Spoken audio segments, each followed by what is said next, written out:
Morning, this is Brian. Today is June 30th, 2019, and this is another episode of Spotlight on Trees. Today's episode focuses on the tree you don't see super often in Southern California unless you're in the right spot.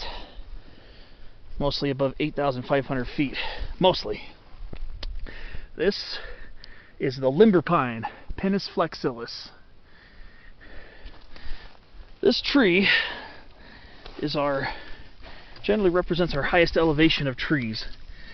I am here just off trail from the Dawson Saddle Trail, leading up from Dawson Saddle, which leads from the Dawson Saddle parking area, and you can take it to get to the PCT and Toro Peak and Baden-Powell. I stepped a little bit off trail so I can get a close-up of a pretty decent limber pine. This one's probably a few hundred years old. These trees could live to at least 2,000 years of age. It's a member of the white pine group, the strobus, and it is related to another species of tree called the sugar pine, which is found here. And when they're pretty young, they can be pretty easily confused with sugar pines without cones.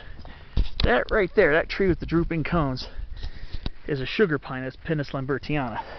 This is a limber pine. Just like the sugar pine, needles are short and kind of bluish, grayish, greenish, and come 5 in a bundle. So if you look at a branchlet, you'll see the needles come 5 in a bundle. I'm not going to take off any fascicles, especially living fascicles off of a tree.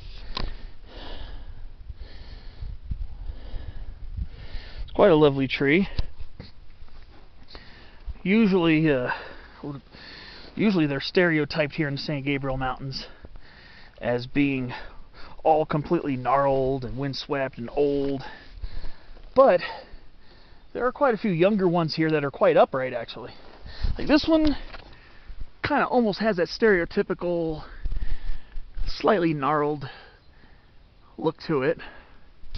But a lot of the ones that are up higher near Mount Baden-Powell, those are pretty much the oldest ones here in the San Gabriels.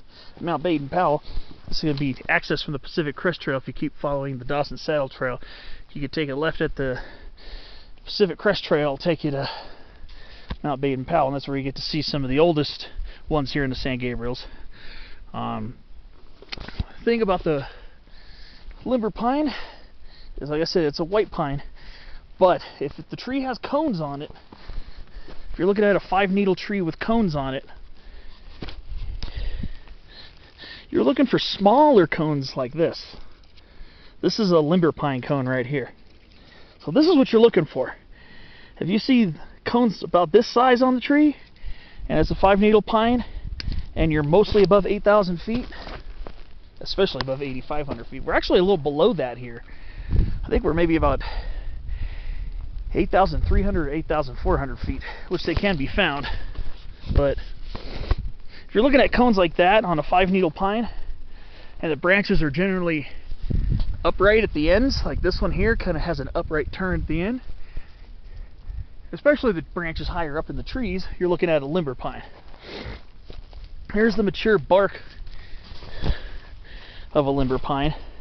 Kind of similar to a lodgepole pine until they get really large. Until they get even larger and girthier than this. Kind of similar. It's a little flaky. And eventually they get these square-like plates that are a little bit flaky. Definitely flakier than the sugar pine, which usually has longer, a little bit more elongated plates.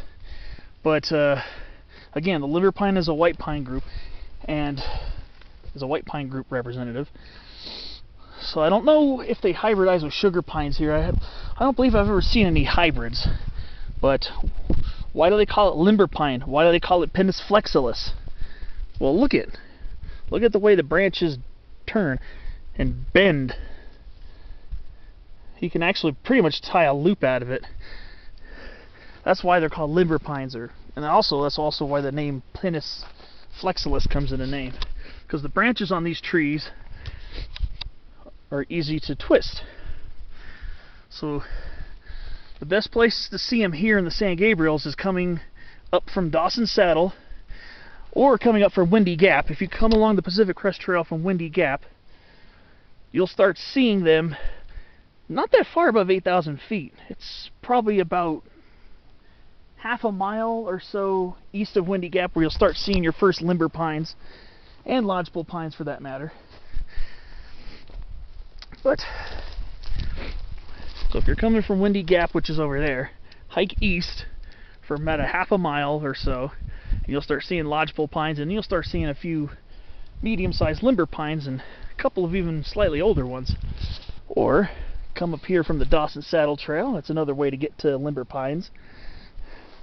Or hike up from Vincent Gap up the Pacific Crest Trail, and that'll take you directly to the oldest limber pines here in the San Gabriels, and that's going towards Mount Baden-Powell, of course. Now, I've read in hiking guides that they could be found over by Mount Baldy or Mount San Antonio if you like, but when I hiked the Devil's Backbone Trail, it's predominantly lodgepole and Jeffrey pine along that stretch. I don't remember seeing any limber pines. They might still be found there. They could be found in some other spots over there, but I have yet to see them. So I'll have to explore that area a little more and maybe check out the Cucamonga Wilderness. I haven't done those yet. So they're supposed to be found there from what I've read, but I haven't seen them there yet. But they're quite numerous along the middle high country, which is basically once you get east of Mount Islip towards Baden-Powell, you find them quite a bit along the crest. So again, this is the limber pine, Pinus flexilis, one of the noble stalwarts of our high elevation and subalpine environments. Hope you enjoyed this edition of Spotlight on Trees. Stay tuned for the next one, and keep looking out for beautiful trees when you're hiking.